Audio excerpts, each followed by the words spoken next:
Hello everyone, welcome to my channel. Today topic is financial management. PGT commerce के syllabus में अपनी financial management एक अलग unit है, यानी एक अलग टॉपिक है, उसके अंदर उसके सब टॉपिक है. तो फर्स्ट ऑफ ऑल हमें देखना है कि एक कंपनी के एक बिजनेस के फाइनेंशियल मैनेजर के द्वारा इस फाइनेंस को मैनेज क्यों किया जाता है और किस वे के अंदर किया जाता है. इस पूरे टॉपिक को हमने कुछ सब टॉपिक के अंदर कैटेगराइज किया है. आने वाली 5 से 6 वीडियो के अंदर इसी टॉपिक को हम क्या रखेंगे, कंटिन्यू रखेंगे. तो देखो, सबसे पहला अपने पास टॉपिक है फंडामेंटल. फंडामेंटल के अंदर हमें डिस्कस करना है कि फाइनेंशियल मैनेजमेंट का मीनिंग क्या है. उस मीनिंग के अंदर हम डिस्कस क्या करेंगे कि एक फाइनेंशियल मैनेजर का मेन एम है कि एक बिजनेस के अंदर कितने फाइनेंस की रिक्वायरमेंट है, वो फाइनेंस आएगा कहाँ से, उस फाइनेंस को अलग अलग प्रोजेक्ट में हम कहाँ इन्वेस्ट करेंगे और इन्वेस्ट करने से जितना प्रॉफिट हम अर्न करेंगे उसका कितना पार्ट तो बिजनेस के अंदर रिजर्व के तौर पर यानी रिटेन अर्निंग के तौर पर होल्ड करके रखेंगे और कितना पार्ट हम शेयर होल्डर को डिविडेंड के रूप में डिक्लेयर कर देंगे. ये सारा काम एक फाइनेंशियल मैनेजर के द्वारा परफॉर्म किया जाता है. बट हम इंट्रोडक्शन की बात कर रहे थे, तो हम एफएम के इंट्रोडक्शन के साथ साथ उसमें देखेंगे कि प्रॉफिट मैक्सिमाइजेशन और वेल्थ मैक्सिमाइजेशन का कंसेप्ट, क्या ये दोनों अलग अलग कंसेप्ट हैं या फिर प्रॉफिट का मैक्सिमाइजेशन और वेल्थ का मैक्सिमाइजेशन एक ही कंसेप्ट है. इसको हम इसी वीडियो के अंदर आज डिटेल में डिस्कस करेंगे. साथ ही अपने को आज देखना है कि टाइम वैल्यू ऑफ मनी का मतलब क्या है. देखो, मान लो मेरे पास 100 रुपए है. अगर मैं उन 100 रुपए को अपनी पॉकेट के अंदर होल्ड करके रखती हूँ 5 साल तक, या फिर मैं उन 100 रुपए को इन्वेस्ट कर देती हूँ कहीं, मान लो बैंक में ही जमा लो, मैंने मान लो एसबीआई बैंक के अंदर वो 100 रुपए क्या कर दिए, डिपॉजिट कर दिए. तो यहाँ पर मैंने बोला है कि टाइम वैल्यू ऑफ मनी, यानी मनी की वैल्यू टाइम के अकॉर्डिंग बढ़ती चली जाती है. अगर मैंने उस पैसे को इन्वेस्ट कर रखा है, तो अगर मैं उस 100 रुपए को अपनी पॉकेट के अंदर होल्ड करके रखूंगी तो आज भी उस मनी की, उस पैसे की वैल्यू 100 है और कल भी और आज से 5 साल बाद भी 100 ही रहेगी. लेकिन मैं उस 100 रुपीज को इन्वेस्ट कर होल्ड करने की बजाय कहीं इन्वेस्ट करती हूँ.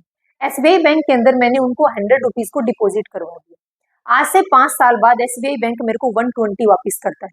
तो क्या पैसे की वैल्यू बढ़ी या नहीं बढ़ी? आज मेरे पास पैसे 100 थे, आने वाले 5 साल के बाद में 100 की बजाय मेरे को बैंक वापस करता है 120. तो पैसे की वैल्यू टाइम के अकॉर्डिंग बढ़ती है अगर हमने उसको इन्वेस्ट किया है. तो अगर इन्वेस्ट नहीं करेंगे, होल्ड करके रखेंगे, तो जितनी वैल्यू आज है उतनी ही रहेगी. अब आपने इसके साथ एक पॉइंट और बताती हूँ मैं आपका. टाइम के अकॉर्डिंग पैसे की परचेजिंग पावर गिरती जाती है. टाइम के अकॉर्डिंग जैसे जैसे टाइम जाता जाएगा पैसे की परचेजिंग पावर कम होती जाती है. ऐसा क्यों है? ऐसा एग्जाम्पल देती हूँ आपको. देखो, जब भी अपने फैमिली के अंदर शादी होती है तो 50,000 रुपए में पर कैंडिडेट की शॉपिंग नहीं होती. बट आज से हम अगर 50 साल पहले देखें, अगर आज से 30 साल पहले भी देखें, तो 50,000 रुपए में शादी कर देते थे अपने पेरेंट्स. तो ये क्या है, ये पैसे की परचेजिंग पावर गिर गई है. जितनी जो चीज पहले कम रुपए में आती थी, आज उसी चीज को परचेज करने के लिए हमें ज्यादा अमाउंट पे करनी पड़ती है. एग्जाम्पल लो आप आलू का. आज आलू मार्केट के अंदर 20 रुपए पर किलो के हिसाब से मिलते हैं. आने वाले 5 साल के बाद, अगर 5 साल के बाद मैं वही आलू लेने जाऊंगी मार्केट में, तो वो या तो 30 मिलेंगे या 35 रुपए पर किलो के हिसाब से मिलेंगे. तो क्यों? क्योंकि पैसे की परचेजिंग पावर गिर गई है. आलू तो मैंने आज भी वही 1 किलो परचेज किए, आलू मैंने 5 साल बाद भी वही 1 किलो आलू परचेज किए, लेकिन पहले मेरे को पे करने पड़ते थे 20 रुपए और 5 साल बाद मैं पे करती हूँ 30 से 35 रुपए. तो ये क्या होगी, पैसे की परचेजिंग पावर गिर गई है. तो टाइम के अकॉर्डिंग पैसे की परचेजिंग पावर कम होती जाती है और टाइम के अकॉर्डिंग पैसे की वैल्यू बढ़ती जाती है अगर उस पैसे को हम इन्वेस्ट करते हैं. तो अगर पैसे को पॉकेट के अंदर होल्ड करके रख लिया ना, तो उसकी जितनी वैल्यू आज है 5 साल बाद भी उतनी ही रहेगी. तो ये टॉपिक हम आज की वीडियो के अंदर डिस्कस करेंगे. ये मैंने सिर्फ थोड़ा सा आपको ओवरव्यू दिया है. उसके बाद सेकंड टॉपिक अपने पास कोर डिसीजन. तो एक फाइनेंशियल मैनेजर के द्वारा 3 मेन डिसीजन लिए जाते हैं एक बिजनेस के अंदर. पहला डिसीजन है इन्वेस्टमेंट डिसीजन. मोस्ट इंपोर्टेंट है ये सेकंड टॉपिक. पहला है इन्वेस्टमेंट डिसीजन, दूसरा हमारे पास फाइनेंशियल डिसीजन और तीसरा हमारे पास डिविडेंड डिसीजन.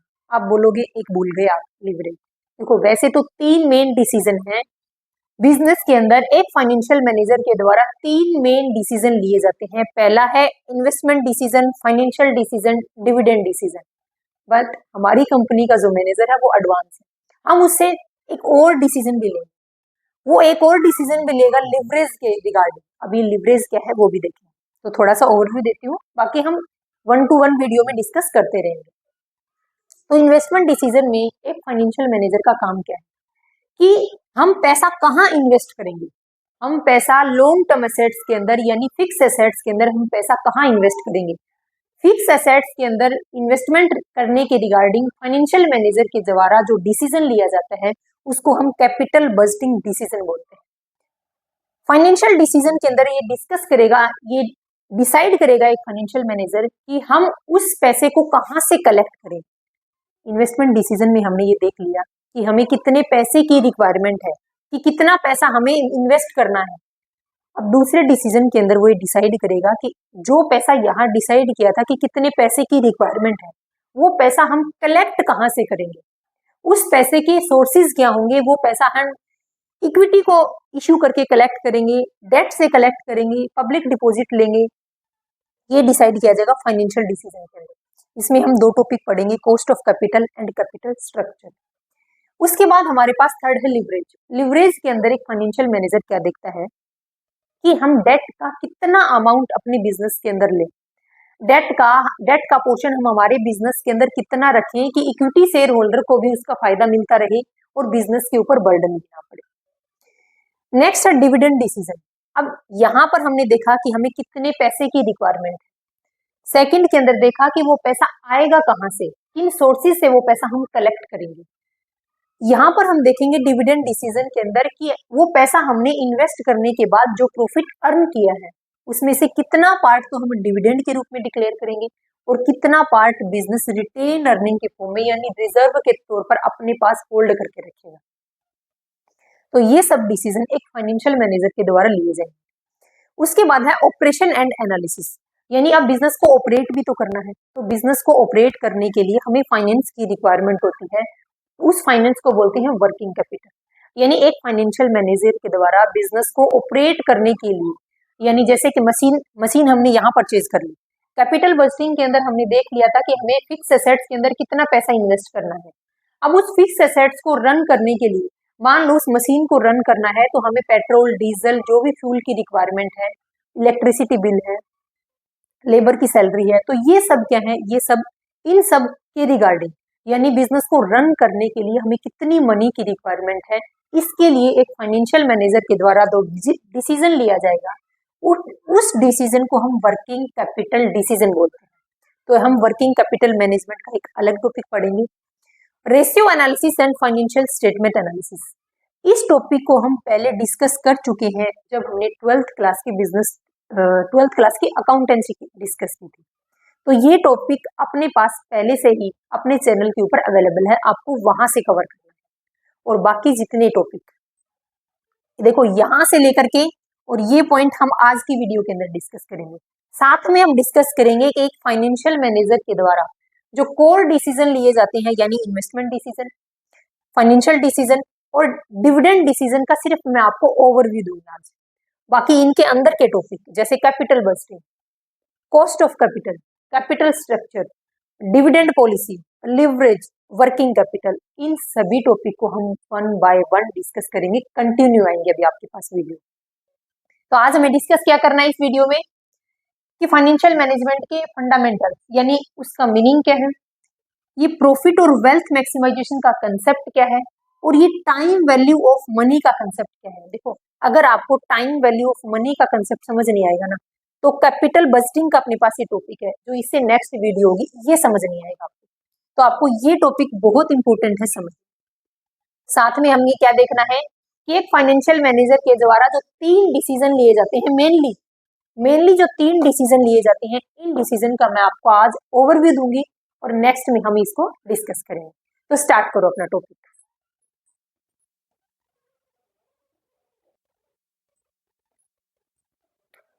अब देखो फाइनेंशियल मैनेजमेंट का मीनिंग और उसकी डेफिनेशन। फर्स्ट ऑफ ऑल अपन देखते हैं फाइनेंस का मीनिंग क्या है। फाइनेंस का मीनिंग है कि जब बिजनेस को मनी की रिक्वायरमेंट थी उस टाइम पर वो मनी, वो पैसा अगर अवेलेबल हो जाता है तो उसको हम फाइनेंस बोलते हैं। तो जब बिजनेस को पैसे की रिक्वायरमेंट है, अगर उस टाइम पर बिजनेस के अंदर पैसा अवेलेबल हो जाता है तो उसको हम फाइनेंस वर्ड से टैग करते हैं। बात हमारे पास मैनेजमेंट। अब मैनेजमेंट क्या है? मैनेजमेंट का मतलब है कि किसी भी काम को बेस्ट वे के अंदर करना है, रिसोर्सिस का अच्छे तरीके से यूज करके उस काम को बेस्ट वे के अंदर कंडक्ट करना ही क्या कहलाता है? मैनेजमेंट कहलाता है। लेकिन मैनेजमेंट के अंदर हमने यहाँ क्या लिखा वो देखो, achieving your goals with less efforts and use the right resources, यानी अपने गोल को अचीव करना है रिसोर्सिस का बेस्ट वे के अंदर यूज करके और मिनिमम एफर्ट्स के साथ में, यानी मिनिमम एफर्ट्स के साथ में रिसोर्सिस का बेस्ट वे में यूज करके अपने गोल को अचीव करना ही क्या कहलाता है? मैनेजमेंट कहलाता है। मैनेजमेंट के अंदर कुछ एक्टिविटी इन्वॉल्व है, आप सबको पता है, planning, organising, staffing, directing, controlling. बात हो रही है हमारे पास फाइनेंशियल मैनेजमेंट की, यानी फाइनेंस की प्लानिंग करने से लेकर के फाइनेंस को कंट्रोल करने तक का काम किसमें किया जाता है? फाइनेंशियल मैनेजमेंट में किया जाता है। तो अब मीनिंग देखो, यानी बच्चों वाली डेफिनेशन देखो कि फाइनेंशियल मैनेजमेंट की मीनिंग क्या है, उसकी बच्चों वाली डेफिनेशन क्या है।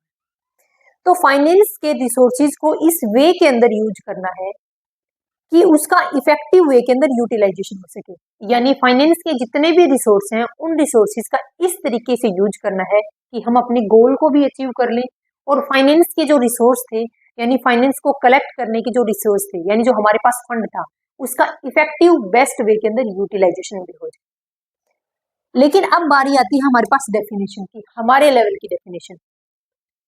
तो फाइनेंशियल मैनेजमेंट क्या है? इसके अंदर एफिशिएंट प्रोक्योरमेंट ऑफ फाइनेंस, कि हमें कितने फाइनेंस की रिक्वायरमेंट है और वो फाइनेंस कहाँ से आएगा। एफिशिएंट यूटिलाइजेशन ऑफ फाइनेंस, उस फाइनेंस का बेस्ट वे के अंदर यूटिलाइज करना है, उसको बेस्ट वे के अंदर यूज करना है। एफिशिएंट डिस्ट्रीब्यूशन करना है, यानी बेस्ट वे के अंदर इस फाइनेंस को हमने बेस्ट वे के अंदर यूज किया, यानी जिस प्रोजेक्ट में हमें पैसा इन्वेस्ट करने की रिक्वायरमेंट थी हमने वहां पैसा इन्वेस्ट किया, और इन्वेस्ट करने से जितना प्रॉफिट अर्न किया है उस प्रॉफिट में से कितना पार्ट हम डिस्ट्रीब्यूशन के तौर पर, यानी कितना पार्ट हम डिविडेंड के तौर पर शेयर होल्डर में डिस्ट्रीब्यूट करेंगे, और कितना पार्ट डिस्पोजल ऑफ सरप्लस, और कितना पार्ट बिजनेस के अंदर होल्ड करके रखेंगे as a surplus, as a reserve, as a retain earning for smooth working of capital, ताकि बिजनेस को स्मूथली तरीके से रन कर पाए। यानी फाइनेंशियल मैनेजमेंट का मीनिंग क्या है कि फाइनेंस के रिसोर्सेज को कलेक्ट करना, फाइनेंस को उन रिसोर्सेज से कलेक्ट करना जहां से कॉस्ट कम से कम लगे, कलेक्ट करने के बाद में उसको बेटर वे के अंदर उसका यूटिलाइज करना, यानी बेटर वे के अंदर उसका इन्वेस्टमेंट करना, और इन्वेस्टमेंट करने से जो प्रॉफिट अर्न हो रहा है उसको डिस्ट्रीब्यूशन करना है और उसको बिजनेस के अंदर होल्ड करके रखना है, ताकि बिजनेस के अंदर जो डे टू डे एक्टिविटी है उनको स्मूथली तरीके से रन किया जाए, और अगर बिजनेस के पास में अगर सामने कोई अपॉर्चुनिटी आती है तो उसका भी फायदा उठाया जा सके।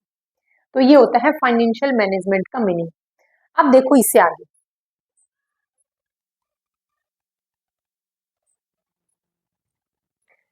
अब नेक्स्ट टॉपिक देखो, रोल या फिर इंपॉर्टेंस ऑफ एफएम, यानी फाइनेंशियल मैनेजमेंट की इंपॉर्टेंस क्यों है, यानी फाइनेंशियल मैनेजमेंट इतना इंपॉर्टेंट क्यों है।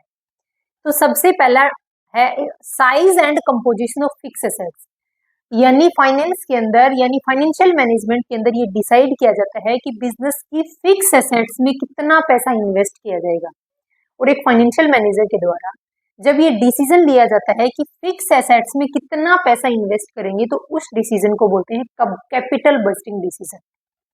सेकंड है amount and composition of current assets, एक फाइनेंशियल मैनेजर के द्वारा जब ये डिसाइड किया जाता है कि बिजनेस के अंदर कितना पैसा हम करंट एसेट्स में इन्वेस्ट करेंगे तो उसको बोलते हैं working capital decision. Amount of long term and short term fund, कि जितने फाइनेंस की हमें रिक्वायरमेंट है उस फाइनेंस में से कितना पैसा तो हम लॉन्ग टर्म सोर्सेज से कलेक्ट करेंगे और कितना पैसा हम शॉर्ट टर्म सोर्सेज से कलेक्ट करेंगे। Breakup of long term financial into debt and equity, जो हम ये लॉन्ग टर्म से पैसा कलेक्ट करेंगे, यानी लॉन्ग टर्म के अंदर इंक्लूड क्या है, शेयर्स हैं, डिबेंचर्स हैं, बॉन्ड्स हैं, लॉन्ग टर्म लोन्स हैं। तो इन सब लॉन्ग टर्म जो फाइनेंस है इसको हम कितनी कैटेगरी में क्लासिफाई करेंगे, ब्रेकअप करेंगे इसको, यानी डिवाइड करेंगे इन फाइनेंशियल रिसोर्स को डेट और इक्विटी के अंदर। यानी बिजनेस के अंदर कितना पैसा तो डेट को इश्यू करके कलेक्ट करें और कितना पैसा इक्विटी को इश्यू करके कलेक्ट करें, क्योंकि डेट का अपना अलग रोल है और इक्विटी का अपना अलग रोल है।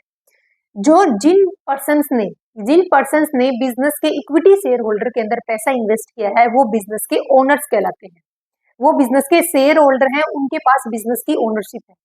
और जिन पर्सन्स ने बिजनेस के अंदर पैसा इन्वेस्ट किया है in the form of debt, यानी जिन पर्सन ने कंपनी के डेट के अंदर पैसा इन्वेस्ट किया है वो कंपनी के क्या कहलाते हैं, क्रेडिटर कहलाते हैं। उनको time to time company interest pay करती है। उनका इंटरेस्ट कंपनी के ऊपर एक लीगल ऑब्लिगेशन है, यानी कंपनी को 100% उनका इंटरेस्ट पे करना पड़ता है। तो ये रेशो डिसाइड किया जाएगा कि कितना पैसा हम डेट से कलेक्ट करें और कितना पैसा हम इक्विटी से कलेक्ट करें। ये डेट और इक्विटी किस चीज का ब्रेकअप हुआ है, ये इसी लॉन्ग टर्म सोर्सेज का ब्रेकअप हुआ है। उसके बाद all items into P and L account. P and L account के अंदर क्या शो किया जाता है, बिजनेस की जितनी भी इनकम है, रेवेन्यू नेचर, रिकरिंग नेचर की, रेवेन्यू नेचर की जितने भी इनकम है और जितने भी एक्सपेंसेस हैं उनको शो करते हैं पी एंड एल अकाउंट में। जैसे कि इंटरेस्ट है, जैसे डेप्रिसिएशन है, जैसे इनकम है कमीशन की, तो ये सारी शो कहाँ करते हैं, कंपनी के पी एंड एल अकाउंट के अंदर शो करेंगे। तो ये सब डिसीजन लिए जाते हैं, ये सब पॉइंट की वजह से हम फाइनेंशियल मैनेजमेंट का क्या करते हैं, इतना महत्व देते हैं। हमें फाइनेंशियल मैनेजमेंट के अंदर ही डिसाइड करना होता है कि हमें कितने फाइनेंस की रिक्वायरमेंट है, कितना हमें लॉन्ग टर्म से कलेक्ट करना है, कितना हमें शॉर्ट टर्म से कलेक्ट करना है, कितने हमें क्या है शॉर्ट टर्म के लिए पैसा चाहिए, यानी बिजनेस को रन करने के लिए जिस पैसे की रिक्वायरमेंट है वो पैसा वर्किंग कैपिटल के अंदर आता है। तो ये हमने इंपॉर्टेंस देखे हैं फाइनेंशियल मैनेजमेंट के। अब हमें इससे नेक्स्ट स्लाइड, सबसे इंपॉर्टेंट स्लाइड है, ये देखना है कि एम क्या है फाइनेंशियल मैनेजमेंट का। मैंने आपको फर्स्ट स्लाइड के अंदर लिखवाया था कि फाइनेंशियल मैनेजमेंट का एम है प्रॉफिट को मैक्सिमाइज करना और वेल्थ को मैक्सिमाइज करना। अब हम देखेंगे क्या ये दोनों अलग कंसेप्ट हैं या फिर ये दोनों एक ही कंसेप्ट है।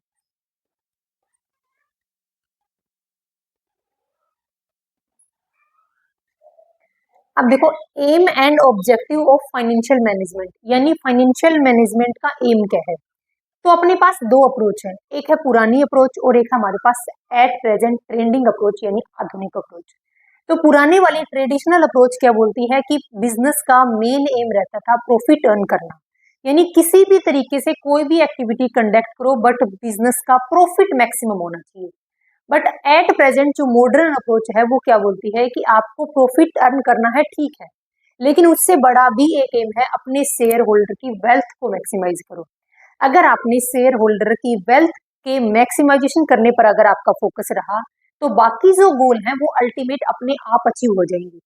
अगर मान लो शेयर होल्डर की वेल्थ मैक्सिमाइज हुई, शेयर होल्डर की वेल्थ मैक्सिमाइज होने से शेयर्स की पर शेयर्स की वैल्यू इंक्रीज होगी, बिजनेस की गुडविल इंक्रीज होगी, बिजनेस के फाइनेंस को कलेक्ट करने के जो सोर्सेज हैं वो हमें इजीली अवेलेबल हो जाएंगे।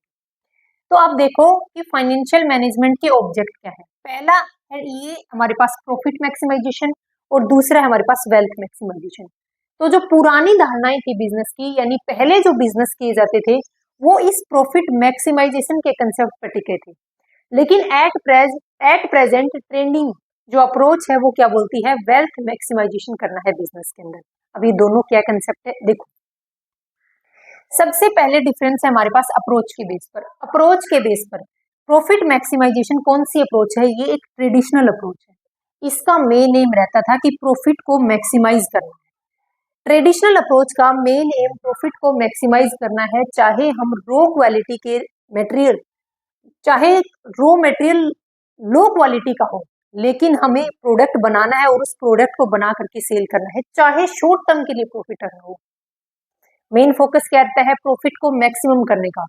चाहे लो क्वालिटी के रो मटेरियल को यूज करके हम फिनिश गुड्स बनाएं और उसको हम मार्केट में सेल करें, चाहे शॉर्ट टर्म के लिए हमें प्रॉफिट अर्न करो, लेकिन हमें प्रॉफिट ही मैक्सिमम करना है।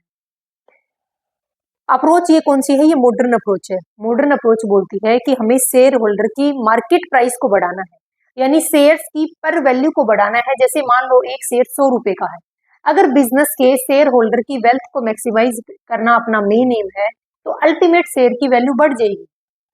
तो यहाँ पर बोला मॉडर्न अप्रोच का मेन एम है कि शेयर की मार्केट प्राइस को इंक्रीज करना है, यानी शेयर होल्डर की वेल्थ को बढ़ाना है। तो इसका मेन फोकस किसके ऊपर था? प्रॉफिट को मैक्सिमाइजेशन करने पर। वेल्थ मैक्सिमाइजेशन का मेन एम है कि शेयर होल्डर की वेल्थ को मैक्सिमाइज करो। ये ट्रेडिशनल अप्रोच थी, ये मॉडर्न अप्रोच है। दूसरा डिफरेंस बेस अपने पास फोकस, इसका मेन फोकस रहता था प्रॉफिट को अर्न करने पर। इसका मेन फोकस है कि मैक्सिमाइज करना है शेयर होल्डर की वेल्थ को। थर्ड डिफरेंस है फ्यूचर प्रॉफिट। ट्रेडिशनल अप्रोच सिर्फ प्रेजेंट पर ध्यान रखती थी कि हमें एट प्रेजेंट प्रॉफिट अर्न करना है कुछ भी करके, चाहे हम लो क्वालिटी के रॉ मटेरियल को यूज करें। तो फ्यूचर के प्रॉफिट को ये इग्नोर करते थे, ये बोलते थे टुडे फंड, आज का काम होना चाहिए, बस आज हमें प्रॉफिट अर्न करना है, कल का कल देखेंगे। इसका फोकस रहता था टुमारो हैप्पीनेस एंड पीस, कि हमें अपनी एक्टिविटी को इस तरीके से कंडक्ट करना है, अपने पूरे बिजनेस को इस तरीके से रन करना है, न केवल प्रेजेंट बल्कि फ्यूचर को भी ध्यान में रखना है। टाइम क्या था? ये शॉर्ट टर्म सर्वाइव था। शॉर्ट टर्म सर्वाइव मैंने बता दिया कि आज प्रॉफिट अर्न करना है, कल का कल देखेंगे, और ये है लॉन्ग टर्म सर्वाइवल के लिए। अगर बिजनेस का मेन एम वेल्थ मैक्सिमाइजेशन है तो वो ऐसा कोई भी काम नहीं करेगा जो बिजनेस के, जहां पर बिजनेस एग्जिस्ट कर रहा है उस मार्केट के अंदर उस बिजनेस की वैल्यू डाउन जाए। क्योंकि एक बिजनेस अल्टीमेट सोसाइटी के अंदर एग्जिस्ट करता है, वहां के रॉ मटेरियल, वहां के रिसोर्सेज को यूज करता है, और रॉ मटेरियल से फिनिश गुड्स बनाकर भी उसी सोसाइटी के अंदर सेल करता है। अगर उस बिजनेस को लंबे समय तक रन करना है, अगर उस बिजनेस को लॉन्ग टर्म तक सर्वाइव करना है, तो उस बिजनेस को एक्टिविटी इस तरीके से रन करनी पड़ेगी कि सोसाइटी हो, चाहे शेयर होल्डर हो, चाहे कंपनी की इन्वेस्टर हो, किसी का भी राइट को नुकसान नहीं पहुंचाना है। यानी हर पर्सन के राइट को प्रोटेक्ट करने ही अपने बिजनेस को रन करना पड़ेगा। नेक्स्ट है रिस्क। ये बंदे क्या होते हैं? ये जिनका मेन एम प्रॉफिट मैक्सिमाइजेशन है, ये रिस्क को नजरअंदाज करते हैं। रिस्क क्या था कि रॉ मटेरियल हमने यूज किया लो क्वालिटी का, क्या उससे जो कंज्यूमर है उनकी हेल्थ पर इफेक्ट नहीं होगा? होगा। क्या कुछ टाइम के बाद में कस्टमर गिरेंगे? नहीं गिरेंगे, लेकिन ये रिस्क को नजरअंदाज करते हैं। लेकिन ये रिस्क और अनसर्टेनिटी पर बहुत फोकस रखते हैं। इनका मेन एम होता है कि बिजनेस को रिस्क, देखो बिजनेस का दूसरा पहलू रिस्क है। अगर बिजनेस कर रहे हो तो रिस्क तो है ही है, लेकिन साथ में क्या करना है? अपनी पूरी एक्टिविटी को, अपने पूरे बिजनेस को इस तरीके से मैनेज करना है कि हम रिस्क भी कम से कम कर सकें, और अनसर्टेनिटी जो है, जो फ्यूचर के अंदर कुछ इवेंट ऐसी होती हैं जो अचानक से घटित होते हैं, उनका भी हम क्या कर सके? सामना कर सके। फिर उसके बाद है टाइम वैल्यू मनी। अब ये पॉइंट नोट करना काफी इंपॉर्टेंट है।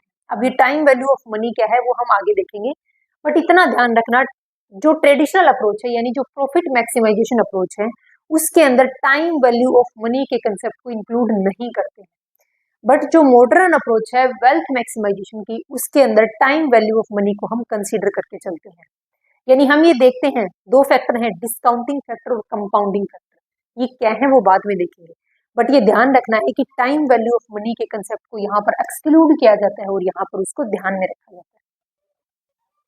तो हमने इस स्लाइड में समझा कि फाइनेंशियल मैनेजमेंट के अंदर दो अप्रोच है, एक प्रॉफिट को मैक्सिमाइजेशन करना और एक वेल्थ मैक्सिमाइजेशन करना। कुछ बिजनेस ऐसे हैं जो इस अप्रोच के ऊपर काम करने हैं कि हमें आज अपनी एक्टिविटी को इस तरीके से परफॉर्म करना है कि हमारे पास मैक्सिमम प्रॉफिट हो, कल का कल देखेंगे। इनका मेन एम है कि अपने शेयर होल्डर की वेल्थ को मैक्सिमाइजेशन करना है, बाकी सारी एक्टिविटी अल्टीमेट अपने आप अचीव होती जाएंगी, बिजनेस की इमेज अपने आप बनती जाएगी। बिजनेस जिन सोर्सेज से पैसा कलेक्ट करता है, उन सोर्सेज से पैसा कलेक्ट करना इजी हो जाएगा, तो बाकी के सारे एम अल्टीमेट अपने आप अचीव हो जाएंगे अगर हमने शेयर होल्डर की वेल्थ को मैक्सिमाइज कर दिया। तो शेयर होल्डर की वेल्थ मैक्सिमाइजेशन का मतलब है कि शेयर्स की मार्केट वैल्यू को इंक्रीज करना है। आज एक शेयर पर शेयर की वैल्यू 10 रुपए है मान लो, कुछ टाइम बाद में, यानी साल, 2 साल, 5 साल के बाद में, क्या वही 10 रुपए रहेगी? वो 10 रुपए तब रहेगी जब आपका बिजनेस ग्रो तो कर रहा है, लेकिन शॉर्ट टर्म के लिए। लेकिन अगर आपके बिजनेस ने सभी एक्टिविटी को बेस्ट वे के अंदर कंडक्ट किया है, शेयर होल्डर के राइट को ध्यान में रखा, कंज्यूमर के राइट को भी ध्यान में रखा, सोसाइटी के राइट को भी, यानी सोसाइटी के प्रति भी जो रिस्पॉन्सिबिलिटी है अगर आपके बिजनेस ने वो पूरी की है, तो आपके बिजनेस अल्टीमेट ग्रो करेगा और उसका इफेक्ट, सबसे ज्यादा इफेक्ट शेयर होल्डर पर पड़ेगा। अब ये देखो, ये सारी एक्टिविटी मेन एम क्या है? या तो प्रॉफिट मैक्सिमाइजेशन या तो वेल्थ मैक्सिमाइजेशन। तो एक कंपनी के फाइनेंशियल मैनेजर के द्वारा इन सभी एक्टिविटी को, चाहे उसका मेन एम हो प्रॉफिट अर्न करना, चाहे उसका मेन एम हो वेल्थ मैक्सिमाइजेशन करना, इन सभी एम को अचीव करने के लिए एक फाइनेंशियल मैनेजर के द्वारा कुछ डिसीजन लिए जाते हैं। अब आगे वाली स्लाइड के अंदर हम ये देखेंगे कि इन सभी एक्टिविटी को बेस्ट वे के अंदर कंडक्ट करने के लिए एक फाइनेंशियल मैनेजर के द्वारा जो 3 तरीके के इंपॉर्टेंट डिसीजन लिए जाते हैं, उन डिसीजन को हम देखते हैं।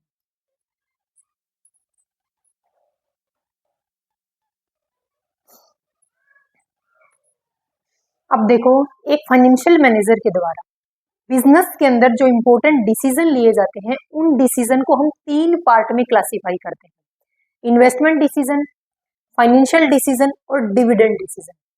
अब सबसे पहले डिसीजन लिया जाएगा कि इन्वेस्टमेंट डिसीजन, कि हमें कितना पैसा इन्वेस्ट करना है।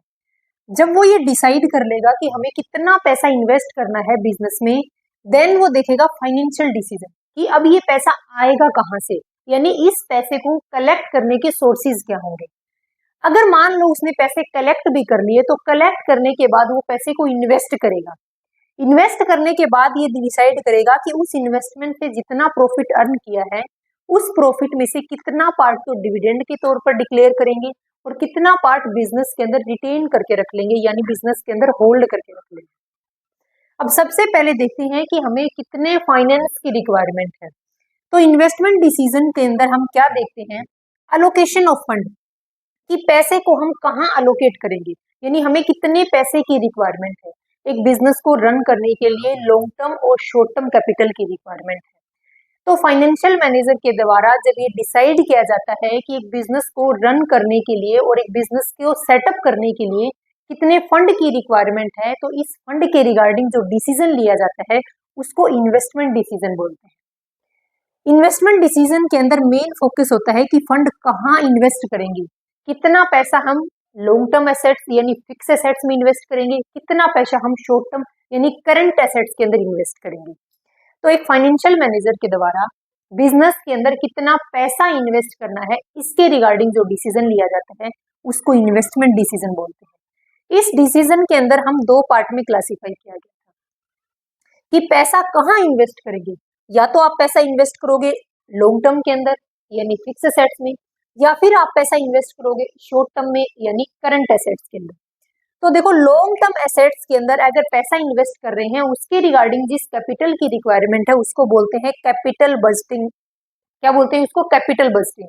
यानी लॉन्ग टर्म एसेट्स के अंदर कितना पैसा इन्वेस्ट करना है, इसका डिसीजन जब एक फाइनेंशियल मैनेजर के द्वारा लिया जाता है तो उस डिसीजन को हम कैपिटल बजटिंग डिसीजन बोलते हैं। दूसरा है शॉर्ट टर्म एसेट्स, कि कितना पैसा हम शॉर्ट टर्म एसेट्स के अंदर इन्वेस्ट करेंगे, कितना पैसा हम करंट एसेट्स में इन्वेस्ट करेंगे।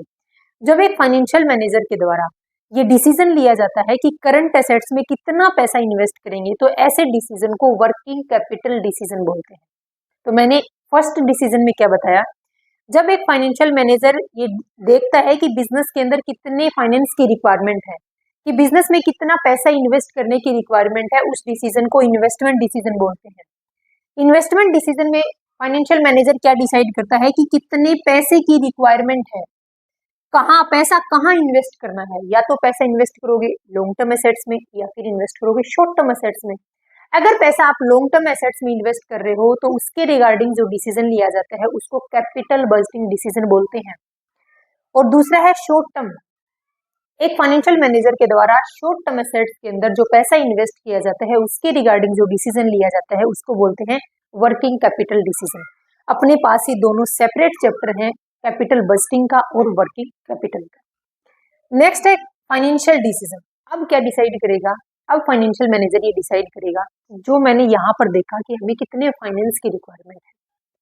अब बिजनेस के अंदर देखा, मान लो 5 करोड़ की रिक्वायरमेंट है। अब ये 5 करोड़ रुपए हम कहाँ से फाइनेंस करेंगे, कहाँ से कलेक्ट करेंगे, यानी एक्वाइजेशन ऑफ फंड, की फंड को कहाँ से हम अक्वायर करेंगे, किन रिसोर्सेज से फंड कलेक्ट करेंगे बिजनेस के अंदर। इक्विटी शेयर्स इशू करेंगे, डिबेंचर्स इशू करेंगे, लोन लेंगे पब्लिक से, लोन लेंगे हम बैंक से या फिर अदर इंस्टीट्यूशन से। यानी बिजनेस के अंदर पैसा कलेक्ट करने के सोर्सेज को जिस डिसीजन के अंदर ये डिसाइड किया जाएगा उस डिसीजन को फाइनेंशियल डिसीजन कहा जाता है। देखो, फंड कहाँ से आएगा, यानी फंड को कलेक्ट करने के सोर्सेज क्या है वो देखेंगे। तो सबसे पहला सोर्स ऑफ फाइनेंस, की पैसा कहाँ से कलेक्ट करेंगे, डेट को इशू करके, इक्विटी को इशू करके, प्रेफरेंस शेयर्स को इशू करके, या फिर पब्लिक से लोन लेंगे या फिर अदर सोर्सेज बहुत सारे हैं। कॉस्ट ऑफ कैपिटल कि जिस सोर्सेज से हम पैसा कलेक्ट कर रहे हैं उनकी कॉस्ट क्या होगी। हर सोर्स की अपनी कॉस्ट होती है। इक्विटी की अपनी कॉस्ट है, कॉस्ट ऑफ इक्विटी, यानी इक्विटी शेयर होल्डर को डिविडेंड पे किया जाता है। डिवेंचर्स की अपनी कॉस्ट है, कॉस्ट ऑफ डिवेंचर्स, डिवेंचर्स के ऊपर हमें इंटरेस्ट पे किया जाता है। लोन की अपनी कॉस्ट है, लोन के ऊपर भी क्या पे किया जाता है, इंटरेस्ट पे किया जाता है। तो हर सोर्स की अपनी कॉस्ट है, तो उस कॉस्ट को देखेंगे कि किस सोर्स से हम पैसा कलेक्ट करें कि कॉस्ट कम से कम हो और हमें प्रॉफिट मैक्सिमम से मैक्सिमम मिले। लिवरेज एनालिसिस के अंदर देखा जाता है कि कितनी डेट का यूज करें कि इक्विटी के ऊपर क्या, यानी डेट का हम जो यूज कर रहे हैं उसका इक्विटी के ऊपर क्या इम्पैक्ट हो रहा है, उसको हम लिवरेज एनालिसिस के अंदर देखते हैं। और फिर है कैपिटल स्ट्रक्चर, यानी हमने ये डिसाइड कर लिया कि इस सोर्स से पैसा कलेक्ट करेंगे, इस सोर्स की कॉस्ट इतनी है, फिर एक ऑप्टिमम कैपिटल स्ट्रक्चर बनाएंगे, यानी एक बेस्ट कैपिटल स्ट्रक्चर बनाएंगे जिसमें हर को सोर्स की कॉस्ट कम से कम होगी। यानी कैपिटल स्ट्रक्चर के अंदर डिसाइड किया जाएगा कि कितना पैसा हम इक्विटी से ले रहे हैं, कितना पैसा हम डिवेंचर्स को इश्यू करके ले रहे हैं, कितना पैसा हम लोन से कलेक्ट कर रहे हैं। तो इन सभी की अपनी सेपरेट वीडियो आएगी अलग से। उसके बाद है डिविडेंड डिसीजन के अंदर कंपनी क्या डिसाइड करती है। अब कंपनी के फाइनेंशियल मैनेजर का अगला डिसीजन है कि डिविडेंड को डिक्लेयर करूं या फिर अपने पास रिटेन करके रख लूं। इसके रिगार्डिंग फाइनेंशियल मैनेजर के द्वारा जो डिसीजन लिया जाएगा उसको डिविडेंड डिसीजन बोलते हैं। तो इसमें हम देखते हैं कि अप्रोप्रिएशन ऑफ फंड, कि फंड को हम किस तरीके से ऑपरेट करेंगे, कितने फंड को, यानी यहाँ पर हमने पैसा कलेक्ट कर लिया, अब उस पैसे को कलेक्ट करके हमने इन्वेस्ट कर दिया और इन्वेस्ट करने से जितना प्रॉफिट अर्न किया उस प्रॉफिट में से उस अर्निंग में से कितना तो हम डिविडेंड के तौर पर डिक्लेयर करेंगे और कितना हम रिटेन्ड करके अपने पास में रख लेंगे। तो डिविडेंड पॉलिसी के नाम से एक अलग चैप्टर है। तो यानी जितने मैंने आपको बताए हैं, कैपिटल बजटिंग, वर्किंग कैपिटल का, source of finance, cost of capital, leverage analysis, capital structure और डिविडेंड पॉलिसी, ये सारे चैप्टर अलग अलग से हम सेपरेट वीडियो के अंदर डिस्कस करेंगे। बट आज आपका मेन एम आपको बताने का था सिर्फ और सिर्फ इन तीनों डिसीजन का मेरे को ओवरव्यू देना था। अब क्वेश्चन क्या बन सकता है कि फाइनेंशियल डिसीजन के अंदर इनमें से कौन सा आता है कि नहीं आता है। आप जब फाइनेंस का डिसीजन ले रहे हो कि पैसा हम कहाँ से कलेक्ट करेंगे, उस टाइम पर आप सोर्स भी देखोगे, उस टाइम पर आप उन सोर्सेज की कॉस्ट भी देखोगे। कॉस्ट देखने के बाद आप एक ऑप्टिमम कैपिटल स्ट्रक्चर बनाओगे कि हमने यहाँ से इतना इतना पैसा कलेक्ट किया है। और फिर हमें लिवरेज भी देखना है कि हमने जो डेट पैसा कलेक्ट किया है उसका इक्विटी के ऊपर क्या इम्पैक्ट हो रहा है। ये सारे डिसीजन लिए जाते हैं फाइनेंशियल डिसीजन के अंदर। पैसा कहाँ इन्वेस्ट करेंगे, यानी हम पैसा इन्वेस्ट करेंगे लॉन्ग टर्म एसेट्स में या फिर शॉर्ट टर्म एसेट्स में, ये डिसीजन लिया जाता है इन्वेस्टमेंट डिसीजन के अंदर। तो क्वेश्चन यहाँ से भी बन सकता है। ये स्लाइड आपकी मोस्ट इंपोर्टेंट है। अब हम डिस्कस करेंगे इन्हीं पॉइंट्स को आगे। देखो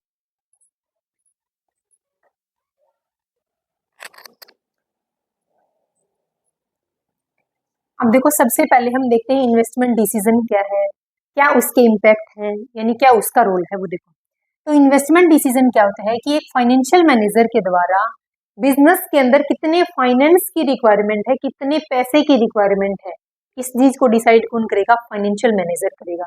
तो फाइनेंशियल मैनेजर के द्वारा फंड की प्लानिंग की जाती है, कितना फंड हमें लॉन्ग टर्म के लिए चाहिए और कितना फंड हमें शॉर्ट टर्म के लिए चाहिए। लॉन्ग टर्म फंड को कलेक्ट करने का जो डिसीजन लिया जाता है उसको कैपिटल बजटिंग डिसीजन बोलते हैं, और शॉर्ट टर्म फंड को कलेक्ट करने का जो डिसीजन लिया जाता है उसको वर्किंग कैपिटल डिसीजन बोलते हैं। अब देखो लॉन्ग टर्म एसेट्स कौन सी होती हैं, लॉन्ग टर्म फंड क्यों चाहिए हमें, क्योंकि हमें फिक्स एसेट्स के अंदर पैसा इन्वेस्ट करना है, लैंड है, बिल्डिंग है, प्लांट है, मशीनरी है। शॉर्ट टर्म के लिए हमें पैसा चाहिए शॉर्ट टर्म एसेट्स के लिए, यानी बिजनेस की डे टू डे एक्टिविटी को रन करने के लिए। हमें रॉ मेटेरियल को परचेज करना है, हमें अपने वर्कर की सैलरी पे करनी है, वेजेस पे करनी है, हमें अपनी इलेक्ट्रिसिटी का बिल पे करना है। तो बिजनेस को रन करने के लिए जितने पैसे की रिक्वायरमेंट है उसको हम बोलते हैं वर्किंग कैपिटल, और इस वर्किंग कैपिटल के लिए जो डिसीजन लिए जाते हैं उसको बोलते हैं वर्किंग कैपिटल डिसीजन। अब देखो इस इन्वेस्टमेंट डिसीजन के ऊपर कुछ फैक्टर इंपैक्ट डालते हैं, यानी जब एक फाइनेंशियल मैनेजर के द्वारा ये डिसाइड किया जाता है कि हमें कितने फाइनेंस की रिक्वायरमेंट है, तो कुछ फैक्टर हैं जो उसके डिसीजन के ऊपर इंपैक्ट डालते हैं। तो देखो फैक्टर अफेक्टिंग इन्वेस्टमेंट या फिर कैपिटल बजटिंग डिसीजन, अब देखो वो कौन से हैं। Cash flow of the project. अब जब भी एक फाइनेंशियल मैनेजर ये डिसाइड करेगा कि हम किस प्रोजेक्ट के अंदर पैसा लगाएं, कि किस प्रोजेक्ट में पैसा लगाएं, यानी वो लॉन्ग टर्म इन्वेस्ट कर रहा है, तो किस प्रोजेक्ट में पैसा लगाएं, तो सबसे पहले वो देखेगा कि कैश फ्लो कितना होगा इस प्रोजेक्ट से, इस प्रोजेक्ट में जिसमें हम नया प्रोजेक्ट हमने सेलेक्ट किया है। अब अगर उस प्रोजेक्ट में हम पैसा लगाते हैं तो रेगुलर बेसिस पर कितने कैश फ्लो हमें रिसीव होंगे। दूसरा देखेगा रिटर्न ऑन इन्वेस्टमेंट, इस प्रोजेक्ट में पैसा लगाने से हमें टोटल कितनी अर्निंग होगी। हमारे पास मान लो दो प्रोजेक्ट है, ए प्रोजेक्ट में पैसा लगाते हैं तो रिटर्न मिलती है 10%, बी प्रोजेक्ट में पैसा लगाते हैं तो रिटर्न मिलती है 15%। तो कंपनी के फाइनेंशियल मैनेजर ने डिसाइड किया कि हमें बी प्रोजेक्ट बेस्ट प्रोजेक्ट है और इसके अंदर हमें पैसा इन्वेस्ट करना चाहिए, ना कि ए के अंदर, क्योंकि इसकी रिटर्न 15% है। तीसरा डिसीजन है इन्वेस्टमेंट क्राइटेरिया, यानी रिस्क और रिटर्न के साथ साथ हमें कुछ टेक्निक होती है कैपिटल बस्टिंग की, इन कैपिटल बस्टिंग की कुछ टेक्निक को भी ध्यान में रखकर हमें डिसीजन लेना पड़ता है। आगे आने वाली जो वीडियो है इससे नेक्स्ट वीडियो आएगी हमारे पास कैपिटल बस्टिंग की। तो हमने क्या देखा कि जब एक फाइनेंशियल मैनेजर के द्वारा कैपिटल बस्टिंग से रिलेटेड जब डिसीजन लिया गया तो कुछ फैक्टर उसके ऊपर इफेक्ट डालते हैं। वो फैक्टर ये है कि हम किस प्रोजेक्ट में पैसा लगाएं रिटर्न मैक्सिमम होगी, हम किस प्रोजेक्ट में पैसा लगाएं कि return day to day basis पर बनी रहेगी, और हम किस प्रोजेक्ट के अंदर पैसा लगाएं कि हमें कुछ कैपिटल बस्टिंग टेक्निक को भी ध्यान में रखना है, वो भी इफेक्ट डालती है। नेक्स्ट है इंपॉर्टेंस या फिर scope of capital budgeting decision, या फिर हम बोल सकते हैं कि स्कोप ऑफ इन्वेस्टमेंट डिसीजन या फिर कैपिटल बस्टिंग डिसीजन एक ही बात है। तो सबसे पहले इंपॉर्टेंस है हम लॉन्ग टर्म ग्रोथ देखते हैं। अगर हम किसी कंपनी के अंदर लॉन्ग टर्म के लिए पैसा लगा रहे हैं, यानी अगर मान लो किसी कंपनी की पुरानी मशीन को रिप्लेस करके हमने नई मशीन लगाई है, तो एम क्या है, अपने बिजनेस को ग्रो करना है, क्योंकि पुरानी मशीन की जो प्रोडक्शन की कैपेसिटी थी वो कम हो गई। अब जो नई टेक्नोलॉजी वाली मशीन लगाई है उसकी प्रोडक्शन कैपेसिटी काफी हाई है, प्रोडक्शन ज्यादा होगा, सेल्स ज्यादा होगी, सेल्स ज्यादा होगी तो प्रॉफिट ज्यादा होगा। तो अल्टीमेट एम क्या होता है कि बिजनेस को ग्रो करना। दूसरा है large amount of fund invest होते हैं। जो कैपिटल बस्टिंग डिसीजन लिए जाते हैं, यानी जो फिक्स एसेट के अंदर जो पैसा इन्वेस्ट किया जाता है, जो नए नए प्रोजेक्ट एस्टेब्लिश किए जाते हैं, नए नए प्रोजेक्ट के अंदर जो पैसा लगाया जाता है वो पैसा लार्ज अमाउंट में लगता है। अब मान लो बिजनेस की कोई ब्रांच ओपन करनी है, अब कोई 10-20 हजार रुपए में बिजनेस की ब्रांच तो ओपन नहीं होगी, उसके लिए हमें लार्ज फंड की रिक्वायरमेंट होगी। तीसरा है रिस्क इन्वॉल्व। अगर आप कैपिटल बस्टिंग डिसीजन ले रहे हो तो रिस्क तो है, क्यों? क्योंकि आप फिक्स एसेट्स के अंदर पैसा इन्वेस्ट कर रहे हो, आप 5 साल 10 साल 20 साल 30 साल के लिए पैसा इन्वेस्ट कर रहे हो, तो लंबे टाइम तक अगर एक जगह पैसा इन्वेस्ट रहेगा तो रिस्क तो रहेगा, क्योंकि पैसा इन्वेस्ट तो हमने कर दिया, क्योंकि हमने नई ब्रांच ओपन कर दी। अब वो ब्रांच सक्सेस होगी या नहीं होगी ये तो बाद की बात है, तो पैसा तो वहां पर अपना फिक्स हो गया, तो रिस्क तो हो गया ना, कि क्या पता वो फ्यूचर में वो ब्रांच अर्निंग करके दे या ना दे। तीसरा है इरिवर्सिबल डिसीजन है। Capital budgeting decision irreversible nature के होते हैं, क्योंकि कैपिटल बस्टिंग के अंदर हम फिक्स एसेट्स के अंदर पैसा लगाते हैं। अब ये तो नहीं कि हमने एक प्रोजेक्ट आज एस्टेब्लिश कर लिया, कल हमें उसमें नुकसान होता दिखा, हमने प्रोजेक्ट को उठा लिया, नहीं, ऐसा नहीं है। अगर आपने एक बार एक बिजनेस के अंदर, अगर आपने एक बार एक एसेट्स के अंदर पैसा इन्वेस्ट कर दिया तो इतना आसान नहीं है उस पैसे को बाहर निकालना। तो ये क्या है, हमने इन्वेस्टमेंट डिसीजन जो पहला डिसीजन है उस डिसीजन के कुछ फैक्टर देखे जो उसके ऊपर इंपैक्ट डालते हैं, कुछ इंपॉर्टेंस देखी है कैपिटल बस्टिंग डिसीजन। अब हमारे पास जो सेकंड डिसीजन था फाइनेंशियल डिसीजन। अब उसको देखो।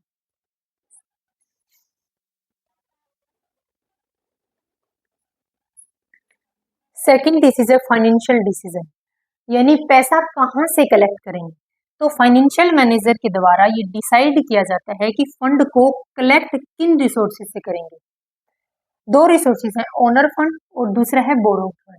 ओनर फंड का मतलब है कि वो पर्सन जिन्होंने बिजनेस के अंदर पैसा इन्वेस्ट किया है, जिनके पास बिजनेस की ओनरशिप है, और बोरो फंड के अंदर वो पैसा आता है जिनके पास बिजनेस की ओनरशिप नहीं है, बल्कि उनको अपनी इन्वेस्टमेंट के बदले में फिक्स रिटर्न मिलती है, वो कंपनी की ओनरशिप को होल्ड नहीं करके रखते। तो ओनर फंड के अंदर आते हैं इक्विटी शेयर होल्डर का fund, preference share holder fund और है रिटेन्ड अर्निंग, यानी ओनर फंड के तीन सोर्स हैं, या तो इक्विटी शेयर्स इशू करके फंड कलेक्ट कर लो, या तो प्रेफरेंस शेयर्स इशू करके फंड कलेक्ट कर लो, और या फिर रिटेन अर्निंग, यानी जो पैसा बिजनेस ने अपने पास होल्ड करके रखा है। तो ये है ओनर फंड के सोर्सेस। दूसरा है बोरोड फंड, यानी बिजनेस के अंदर पैसा आ रहा है लेकिन उस पैसे के बदले में उस इन्वेस्टर को बिजनेस की ओनरशिप नहीं दे रहे, बल्कि उसकी इन्वेस्टमेंट के बदले में उसको एज ए क्रेडिटर ट्रीट करेंगे और उनको फिक्स टाइम पीरियड के ड्यूरेशन से क्या देंगे, उनको उनकी रिटर्न देंगे। यानी अगर डिवेंचर्स इशू करके कंपनी ने मनी कलेक्ट की है, यानी एक तरीके से कंपनी ने लोन लिया है पब्लिक से, तो इस डिवेंचर्स के ऊपर कंपनी इन डिवेंचर्स होल्डर को क्या पे करेगी, इनके ऊपर इंटरेस्ट पे किया जाएगा। अगर मान लो पब्लिक डिपॉजिट है या फिर लोन लिया है बैंक से, तो उसके बदले में कंपनी उस इन्वेस्टमेंट के बदले में क्या पे करेगी, इनके ऊपर इंटरेस्ट देगी। यानी ये बोरोड फंड क्या है, वो फंड है जिनके बदले में कंपनी इन फंड होल्डर को कभी भी ओनरशिप नहीं देती है कंपनी, बल्कि इनको एज ए क्रेडिटर ट्रीट किया जाता है। और ओनर फंड के अंदर वो फंड इंक्लूड है जिस फंड के होल्डर को, यानी जिन्होंने पैसा इन्वेस्ट किया है, उनको बिजनेस की ओनरशिप दी जाती है। तो यहाँ तक समझ आया आपको कि फंड हम कलेक्ट कहाँ से करेंगे। उसके दो सोर्सेज हैं, या तो ओनर फंड होगा या तो बोरोड फंड होगा। अब इस फाइनेंशियल डिसीजन को लेते टाइम कुछ फैक्टर हैं जो इम्पैक्ट डालते हैं। वो फैक्टर कौन से हैं? पहला है कॉस्ट। जब हम अलग अलग सोर्सेज से फंड कलेक्ट कर रहे थे ना, तो फाइनेंशियल मैनेजर ने डिसाइड किया था कि किस सोर्स की कितनी ज्यादा कॉस्ट होगी। जिस सोर्स की कम से कम कॉस्ट होगी, फाइनेंशियल मैनेजमेंट उस सोर्स से फंड कलेक्ट करेगा। जैसे कॉस्ट मान लो, जैसे डिबेंचर्स की कॉस्ट क्या है, कॉस्ट ऑफ डिबेंचर्स है, इसके ऊपर इंटरेस्ट पे करना पड़ता है। कॉस्ट क्या है लॉन्ग टर्म लोन की, उसके ऊपर इंटरेस्ट पे करना पड़ता है। प्रेफरेंस शेयर होल्डर की कॉस्ट क्या है, उनको डिविडेंड पे किया जाता है। इक्विटी शेयर होल्डर की कॉस्ट क्या है, उसको भी डिविडेंड पे किया जाता है। क्या रिटेन अर्निंग की भी कॉस्ट है? क्या इस रिटेन अर्निंग की भी अपनी कॉस्ट है? इस रिटेन अर्निंग की भी अपनी कॉस्ट है, क्योंकि अगर इस पैसे को हम बिजनेस में होल्ड करके नहीं रखते, अगर कहीं और इन्वेस्ट करते, तो वहां से हमें अर्निंग होती। अब क्या है, वो अर्निंग हमसे हमसे नहीं हुई अर्निंग, क्योंकि हमने पैसा होल्ड करके रख लिया, तो उसकी भी तो एक कॉस्ट है, वो हम आगे देखेंगे। उसके बाद दूसरा डिसीजन है रिस्क डिसीजन, यानी किस सोर्स से हम कितना ज्यादा पैसा कलेक्ट करें, कितना कम पैसा कलेक्ट करें, ये उस सोर्स के रिस्क पर डिपेंड करेगा। अब रिस्क का मतलब क्या है? देखो, अगर बिजनेस पैसा कलेक्ट कर रहा है इक्विटी शेयर्स को इशू करके, और अगर बिजनेस पैसा कलेक्ट कर रहा है डिबेंचर्स को इशू करके, तो डिबेंचर्स क्या है? डिबेंचर्स कंपनी के ऊपर एक कंपलसरी ऑब्लिगेशन है लाइबिलिटी का, यानी चाहे कंपनी को प्रॉफिट हो या ना हो, कंपनी के डिबेंचर्स के ऊपर जो इंटरेस्ट बनता है वो कंपनी को पे करना पड़ेगा। यानी interest on debenture charge against profit है, 100% कंपनी पे करेगी।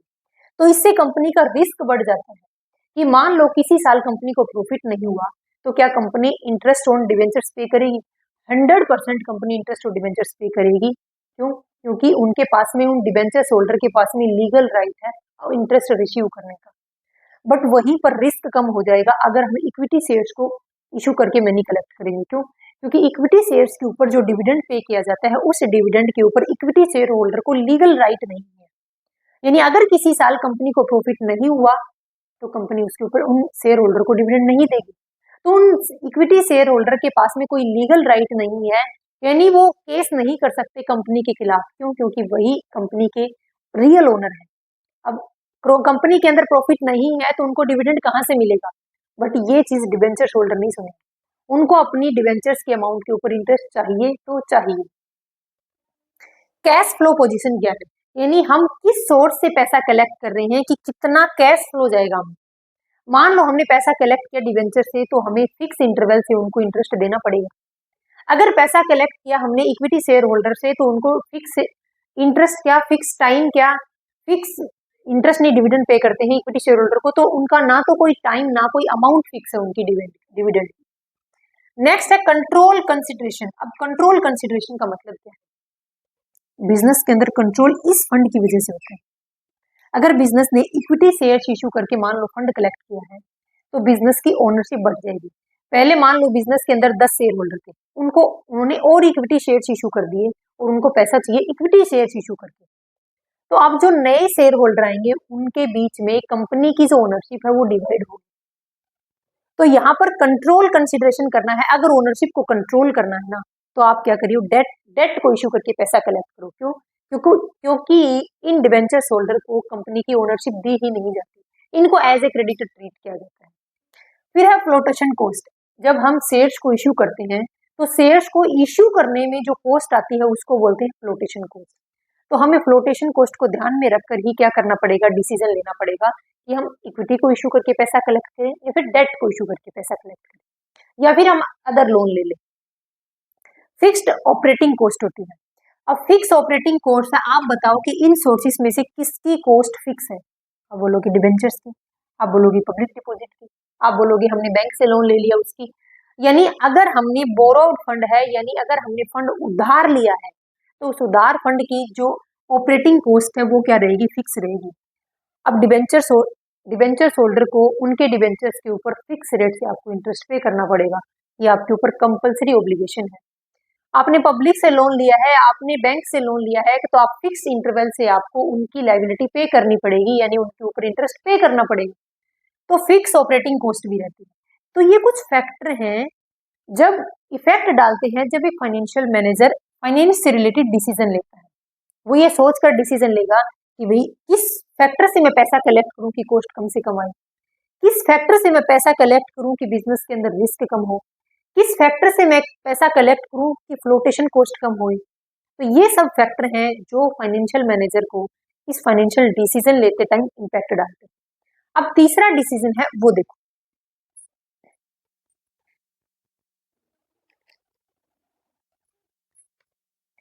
अब फाइनेंशियल मैनेजर का तीसरा डिसीजन है डिविडेंड डिसीजन। तो फाइनेंशियल मैनेजर प्रॉफिट अर्न करने के बाद में ये डिसाइड करता है कि कंपनी के टोटल प्रॉफिट का कितना पार्ट तो डिविडेंड के रूप में शेयर होल्डर को दिया जाएगा और कितना पार्ट कंपनी अपने पास में होल्ड करके रख लेगी। तो यहाँ पर बोला गया था कि earning available for equity share holder, यानी जो पैसा इक्विटी शेयर होल्डर के लिए बचा हुआ है। देखो सबसे पहले कंपनी P&L अकाउंट से क्या कैलकुलेट करती है, profit before interest and tax. उसके बाद सबसे पहले पे करेगी कंपनी इंटरेस्ट। इंटरेस्ट पे करने के बाद कंपनी के पास प्रॉफिट बचता है कि profit after interest before tax. फिर कंपनी टैक्स पे करेगी और फिर एट लास्ट कंपनी के पास में प्रॉफिट बचता है profit after interest and tax, यानी profit for equity share holder and preference share holder. फिर कंपनी प्रेफरेंस शेयर होल्डर को उनका डिविडेंड डिक्लेयर करने के बाद कंपनी के पास जो नेट अमाउंट बचती है वो है profit available for equity share holder. अब इस अमाउंट में से कुछ पार्ट कंपनी अपने पास होल्ड करके रखेगी इन the form of retained earning, और कुछ पैसा इसमें से कंपनी शेयर होल्डर को, इक्विटी शेयर होल्डर को डिविडेंड के तौर पर दे देगी, यानी डीपी रेशो। यानी जो बचा हुआ अमाउंट है इक्विटी शेयर होल्डर के लिए, सबसे पहले कंपनी ने profit before interest and tax कमाया, उसमें से इंटरेस्ट पे किया, इंटरेस्ट के बाद कंपनी ने टैक्स पे किया, टैक्स पे करने के बाद कंपनी ने प्रेफरेंस शेयर होल्डर को उनका डिविडेंड पे किया, और बाद में जो अमाउंट बचती है वो है इक्विटी शेयर होल्डर के लिए। अब इक्विटी शेयर होल्डर के लिए जो अमाउंट बची थी उस अमाउंट के दो पार्ट किए जाएंगे।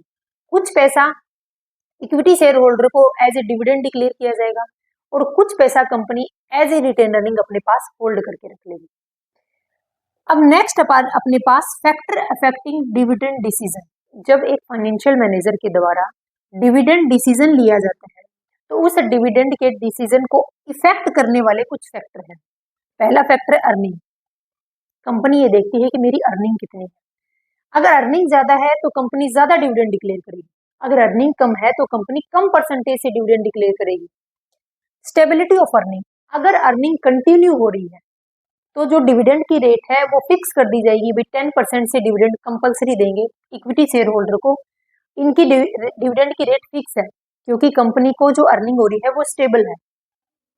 दूसरा है कैश फ्लो पोजीशन। अब कैश फ्लो पोजीशन का मतलब है कि कंपनी के अंदर कैश जो इनफ्लो हो रहा है उसका रोटेशन कितने टाइम पीरियड बाद है, यानी cash flow time to time आ रहा है, कैश का इनफ्लो टाइम टू टाइम हो रहा है, या फिर एक साल तो प्रॉफिट हो गया 2 साल प्रॉफिट नहीं हो, ऐसा हो रहा है। तो ये फैक्टर भी इफेक्ट डालेगा डिविडेंड डिसीजन के ऊपर। फिर हम इक्विटी शेयर होल्डर को ऐसे 10% रेट फिक्स नहीं करेंगे कि आपको हमने, वैसे तो देखो इक्विटी शेयर होल्डर के ऊपर इनको जो डिविडेंड दिया जाता है उसकी रेट फिक्स नहीं रहती है। ज्यादा प्रॉफिट होगा इनको ज्यादा डिविडेंड देंगे, कम प्रॉफिट होगा इनको कम डिविडेंड। नेक्स्ट है ग्रोथ डिसीजन। अगर बिजनेस ग्रोथ ग्रो की स्टेज पर है। अगर बिजनेस ग्रोइंग की स्टेज पर है तो बिजनेस के जो इक्विटी शेयर होल्डर हैं इनको दिया जाने वाला डिविडेंड ज्यादा होगा। ऑप्शन ये भी रखा जाता है कंपनी के पास में कि अगर इन फ्यूचर उसको लग रहा है कि बिजनेस के सामने कोई अपॉर्चुनिटी आएगी, अगर इन फ्यूचर कंपनी को लगा कि बिजनेस के सामने कोई अपॉर्चुनिटी ऐसी है जिसका फायदा उठाकर बिजनेस और भी ज्यादा ग्रो कर सकता है, तो उस ग्रो के रिगार्डिंग बिजनेस डिसीजन लेगा कि हम ज्यादा पैसे को अपने पास होल्ड करके रख लेते हैं, ज्यादा पैसे को अपने पास रिटेन करके रख लेते हैं, ताकि नियर फ्यूचर के अंदर जो अपॉर्चुनिटी आ रही है उसके लिए फंड की रिक्वायरमेंट होगी तो ये फंड हम वहां इन्वेस्ट कर देंगे। अगर आपने ज्यादा पैसा रिटेन कर लिया तो इक्विटी शेयर होल्डर को डिविडेंड कम देंगे। नेक्स्ट है stability of dividend. Stability of dividend का मतलब है कि हमने बोल दिया कि डिबेंचर्स होल्डर के लिए जितना भी प्रॉफिट निकलेगा ना, उस प्रॉफिट का 30% हम इक्विटी शेयर होल्डर को क्या देंगे, डिविडेंड के तौर पर देंगे। ये कंपनी ने स्टेबल कर दिया, फिक्स कर दिया है डिविडेंड कि चाहे कितना भी प्रॉफिट हो, उस प्रॉफिट का 30% इक्विटी शेयर होल्डर को एज ए डिविडेंड देगी। तो उसकी 30% निकालेंगे प्रॉफिट की और इक्विटी शेयर होल्डर को एज ए डिविडेंड डिस्ट्रीब्यूट कर देंगे। टैक्सेशन पॉलिसी है, अगर टैक्सेशन पॉलिसी यानी अगर टैक्स की रेट हाई है तो इक्विटी शेयर होल्डर को डिविडेंड मिलेगा कम। ऐसा क्यों? क्योंकि कंपनी पहले इंटरेस्ट पे करती है, इंटरेस्ट पे करने के बाद मान लो टैक्स पे करेगी, टैक्स पे करने के बाद प्रेफरेंस शेयर होल्डर का डिविडेंड पे करेगी, उसके बाद बारी आती है इक्विटी शेयर होल्डर। अगर प्रॉफिट ही नहीं बचा इतना तो कंपनी अपने पास होल्ड करके भी तो रखेगी कुछ अमाउंट। तो अगर टैक्स ज्यादा हाई रेट से लगाया जाएगा तो इन इक्विटी शेयर होल्डर को डिविडेंड कम रेट से दिया जाएगा। तो ये कुछ फैक्टर थे जो इफेक्ट डालते हैं जब एक फाइनेंशियल मैनेजर डिविडेंड से रिलेटेड डिसीजन लेता है। अपने वहां से का एक छोटा सा एक टॉपिक है, कई बार ये टॉपिक कंफ्यूज करता है अपने को, फाइनेंशियल प्लानिंग। अब मैं आपको फाइनेंशियल प्लानिंग की डेफिनेशन बताऊंगी, मीनिंग बताऊंगी इसका, आप रिलेट करना कि ऐसा सेम टू सेम मीनिंग मैंने कहाँ बताया था आज की वीडियो में। फाइनेंस की प्लानिंग करनी है यानी बिजनेस के अंदर हमें कितने फाइनेंस की रिक्वायरमेंट है, बिजनेस के अंदर कितना पैसा हम लॉन्ग टर्म एसेट्स के अंदर इन्वेस्ट करेंगे और कितना पैसा हम शॉर्ट टर्म एसेट्स में इन्वेस्ट करेंगे। कहाँ लिया था हमने ये डिसीजन? ये डिसीजन हमने जब फाइनेंशियल मैनेजर का सबसे पहला डिसीजन था इन्वेस्टमेंट डिसीजन, उसमें लिया था। तो जब इन्वेस्टमेंट डिसीजन में एक फाइनेंशियल मैनेजर ये डिसाइड कर लेता है कि मेरे को कितने फाइनेंस की रिक्वायरमेंट होगी बिजनेस के अंदर, कितना पैसा शॉर्ट टर्म के अंदर चाहिए इन्वेस्ट करने के लिए और कितना पैसा मेरे को फिक्स एसेट्स यानी लॉन्ग टर्म फंड के रिगार्डिंग चाहिए, जब ये डिसीजन फाइनेंशियल मैनेजर ने इन्वेस्टमेंट डिसीजन के अंदर ले लिया था तो फिर अलग से फाइनेंशियल प्लानिंग की क्या रिक्वायरमेंट होगी? तो सुनो, फर्स्ट है फाइनेंशियल डिसीजन, उसके बाद अपने पास आता है इन्वेस्टमेंट डिसीजन और तीसरा डिसीजन है डिविडेंड डिसीजन। अब डिविडेंड डिसीजन को छोड़ दो, इसका कोई रोल नहीं है। पहले दो डिसीजन, इन्वेस्टमेंट डिसीजन और दूसरा था हमारे पास में फाइनेंशियल डिसीजन, इन दोनों डिसीजन के बीच में लिंकिंग का काम कौन करता है? फाइनेंशियल प्लानिंग करता है। ये क्वेश्चन पूछा हुआ है पेपर में। फाइनेंशियल प्लानिंग का काम क्या है कि फाइनेंशियल डिसीजन के बीच में और इन्वेस्टमेंट डिसीजन के बीच में एक कड़ी का काम, एक लिंकिंग का काम कौन करता है? फाइनेंशियल प्लानिंग करता है। फाइनेंशियल प्लानिंग के अंदर किया क्या जाता है? ये एक ब्लूप्रिंट तैयार करता है। फाइनेंशियल प्लानिंग का काम भी यही है कि देखना कि कितने फाइनेंस की रिक्वायरमेंट है, लेकिन एक ब्लूप्रिंट तैयार करता है कि हमें इतने पैसे की रिक्वायरमेंट होगी। देखो क्या लिखा है कि फाइनेंशियल ब्लूप्रिंट ऑफ ऑर्गेनाइजेशन, कि एक ऑर्गेनाइजेशन के अंदर कितने फाइनेंस की रिक्वायरमेंट है, सिर्फ इसका ब्लूप्रिंट तैयार करेगा, यानी ये देखता है कि हमें इतना फाइनेंस चाहिए। यहाँ पर डिसाइड कर लिया था कि लॉन्ग टर्म के लिए हमें इतना फाइनेंस चाहिए, शॉर्ट टर्म के लिए हमें इतना फाइनेंस चाहिए। अब उसको भी डीपली एनालिसिस करेगा, ये फाइनेंशियल प्लानिंग का काम। अब देखो इस प्रोसेस क्या है फाइनेंशियल प्लानिंग की। पहला क्या है कि सबसे पहले हम देखते हैं कि हमने देख लिया कि कितना पैसा हम शॉर्ट टर्म में लगाएंगे, कितना पैसा हमें लॉन्ग टर्म के लिए चाहिए, दोनों डिसाइड कर लिए फाइनेंशियल मैनेजर ने फाइनेंशियल डिसीजन के टाइम। अब इतना तो देख लिया, अब इससे आगे का काम किसका होगा? फाइनेंशियल प्लानिंग का। अब सेकेंड स्टेप पे आएगा, यानी इन दोनों के बीच में आएगा फाइनेंशियल प्लानिंग।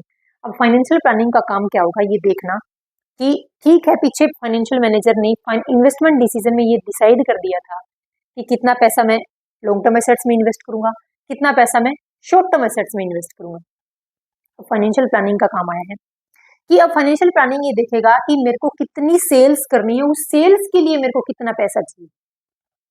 सेल्स करना है तो रॉ मटेरियल चाहिए उस यूनिट का प्रोडक्शन करने के लिए, तो वो कहाँ से आएगा, वो कितने पैसे की रिक्वायरमेंट होगी। तो इन्वेस्टमेंट डिसीजन के बाद और फाइनेंशियल डिसीजन से पहले बीच में जो डिसीजन आएगा वो है फाइनेंशियल प्लानिंग।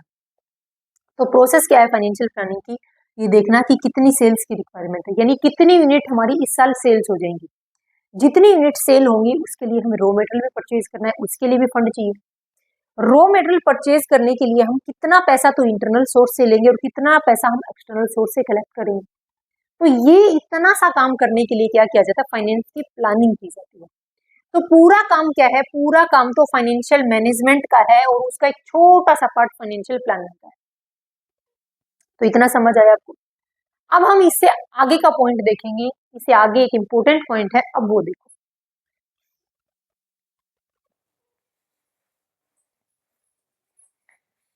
अब देखो नेक्स्ट टॉपिक अपने पास अप्रोच ऑफ फाइनेंस फंक्शन, यानी फाइनेंस किस तरीके के फंक्शन परफॉर्म करता है, इसकी दो अप्रोच है। फर्स्ट अप्रोच क्या है, ट्रेडिशनल अप्रोच, और दूसरी है मॉडर्न अप्रोच। तो ट्रेडिशनल अप्रोच क्या बोलती है कि हमें पैसा क्यों चाहिए। ट्रेडिशनल अप्रोच बोलती है कि हमें पैसा कभी कभी चाहिए और वो भी हमें बड़े बड़े इंस्टीट्यूशन से चाहिए, हमें डे टू डे एक्टिविटी के लिए पैसे की रिक्वायरमेंट ही नहीं है। अगर हमें डे टू डे पैसे की रिक्वायरमेंट नहीं है, यानी हमें कभी कभार पैसे की रिक्वायरमेंट होती है, तो उसके लिए हम इतना ध्यान नहीं देते। जब हमें पैसे की रिक्वायरमेंट होगी हम ले लेंगे, यानी वो एनालिटिकल इन नेचर डिसीजन नहीं लेती बल्कि डिस्क्रिप्टिव डिसीजन लेती है। सिर्फ ऊपर ऊपर से देख लिया कितने फाइनेंस की रिक्वायरमेंट है, बस हो गया काम। मॉडर्न अप्रोच क्या बोलती है कि मॉडर्न अप्रोच फाइनेंस के फंक्शन को देखती है एक अलग नजरिए से, कि बिजनेस के हर एक एक्टिविटी के अंदर फाइनेंस की रिक्वायरमेंट है। फाइनेंस को ना केवल हम लॉन्ग टर्म से बल्कि शॉर्ट टर्म सोर्सेज से भी कलेक्ट करेंगे। बिजनेस के फाइनेंस के फंक्शन को एनालिटिकल तरीके से एनालिसिस करेंगे। एनालिटिकल तरीके का मतलब है कि उसको हम डीपली डिस्कस करेंगे कि हमें कितने फाइनेंस की रिक्वायरमेंट है, किस सोर्स से कलेक्ट करें कि फाइनेंस की कॉस्ट सबसे कम हो। तो दोनों के अंदर अलग अलग अप्रोच है। ये अप्रोच फाइनेंस को सिर्फ ऊपर ऊपर से देखती है, मॉडर्न अप्रोच फाइनेंस के फंक्शन को काफी डीपली तरीके से क्या करती है, एनालिसिस करती है। तो देखो ट्रेडिशनल अप्रोच क्या बोलती है कि ऑपरेशनल एक्टिविटी पर फोकस करेगी। इसका ध्यान क्या रहता है कि बिजनेस की जो ऑपरेशनल एक्टिविटी है, यानी बिजनेस के अंदर गुड्स एंड सर्विसेज की बाइंग और सेलिंग करना है, ये ध्यान रखती है कि सिर्फ बाइंग और सेलिंग करने के लिए ही हमें फंड की रिक्वायरमेंट है। क्या ऐसा है?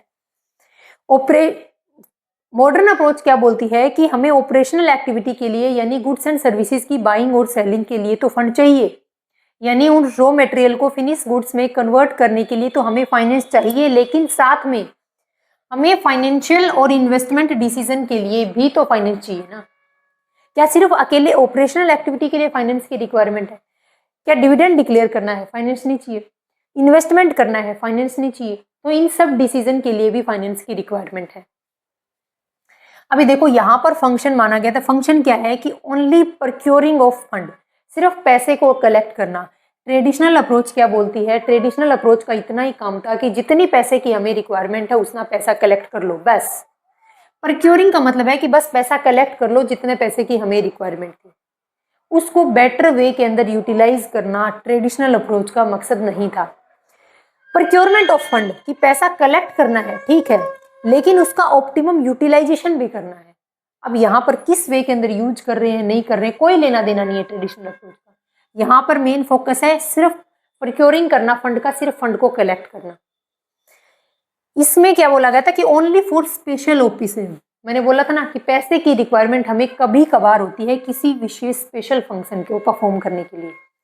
इसने बोला कि डे टू डे एक्टिविटी को कंडक्ट करने के लिए बिजनेस के अंदर फाइनेंस की रिक्वायरमेंट है, और फाइनेंस को प्रोक्योर करने से यानी फाइनेंस को कलेक्ट करने से लेकर के फाइनेंस के मैक्सिमम बेस्ट वे के अंदर यूटिलाइजेशन करना भी इंक्लूड है। नेक्स्ट है, पैसा कलेक्ट करेंगे हम बड़े बड़े इंस्टीट्यूशन से, हम छोटे इंस्टीट्यूशन से लोन नहीं लेंगे। इन्होंने बोला कि पैसा ठीक है आप बड़े बड़े इंस्टीट्यूशन से कलेक्ट कर रहे हो, लेकिन ये तो देखो उस पैसे की कॉस्ट क्या आ रही है। आपने पैसा तो ले लिया किसी बड़े इंस्टीट्यूशन से, लेकिन उसके ऊपर इंटरेस्ट इतनी हाई रेट से पे क्यों कर रहे हो? जब आपको उससे लो रेट पर आपको फाइनेंस अवेलेबल है तो आप उसको अक्वायर क्यों नहीं करते? तो मॉडर्न अप्रोच का मेन मकसद है कि हमें वहां से कैपिटल अक्वायर करेंगे जहां से कॉस्ट हमें सबसे कम मिल लगेगी। तीसरा है सप्लायर ऑफ फंड पर ज़्यादा फोकस रहेगा। इनका मेन फोकस क्या था ट्रेडिशनल अप्रोच का, कि जो बंदा हमें, जो इंस्टीट्यूशन, जो ऑर्गेनाइजेशन, जो कंपनी हमें फंड अवेलेबल करा रही है वही सबसे सुपीरियर है। इन्होंने क्या बोला कि फाइनेंस फंक्शन का इक्विटी शेयर होल्डर पर क्या इंपैक्ट पड़ रहा है, कि आप फाइनेंस के रिगार्डिंग जो डिसीजन ले रहे हो उसका मेन इंपैक्ट आप इक्विटी शेयर होल्डर पर चेक करो, क्योंकि क्योंकि मॉडर्न अप्रोच का मेन एम ही क्या है कि अपने शेयर होल्डर की वेल्थ को मैक्सिमाइज करना था। तो बिजनेस का हर वो डिसीजन जो फाइनेंस से रिलेटेड है उसको लेते टाइम उसका इंपैक्ट आप इक्विटी शेयर होल्डर पर देखो, क्या उस डिसीजन की वजह से इक्विटी शेयर होल्डर की वेल्थ तो नहीं गिर जाएगी। नेक्स्ट है फोकस ऑन डिस्क्रिप्टिव नेचर। ये क्वेश्चन पूछा हुआ यहाँ से डायरेक्ट, कि जो ट्रेडिशनल अप्रोच थी उसका फोकस सिर्फ डिस्क्रिप्टिव नेचर का था, यानी ये सिर्फ पेपर कार्रवाई पर ध्यान देता है, सिर्फ हमें कितने फंड की रिक्वायरमेंट है इस चीज पर फोकस करता है। ये क्या करता है, financial function become analytical in nature. जब मॉडर्न अप्रोच बोलती है कि जो फाइनेंस का फंक्शन है वो एनालिटिकल इन नेचर है, यानी हमें डीपली डिस्कशन करना पड़ेगा, हमें डीपली एनालाइज करना पड़ेगा कि हमें कितना फंड चाहिए, वो फंड हम कहाँ से कलेक्ट करें कि हमें कम से कम कॉस्ट पे करनी पड़े, और उस फंड को कलेक्ट करने के साथ साथ हमें बेटर वे के अंदर उस फंड का यूटिलाइज भी करना है। तो ये दोनों के अंदर डिफरेंस है। अब फाइनेंशियल मैनेजमेंट के अंदर मॉडर्न अप्रोच के अंदर फाइनेंशियल मैनेजमेंट की रिगार्डिंग कुछ थ्योरी है वो देखो। इसके नीचे, इस मॉडर्न अप्रोच के नीचे आप उन थ्योरी को क्या करना है, नोट करना है। दो थ्योरी है देखो।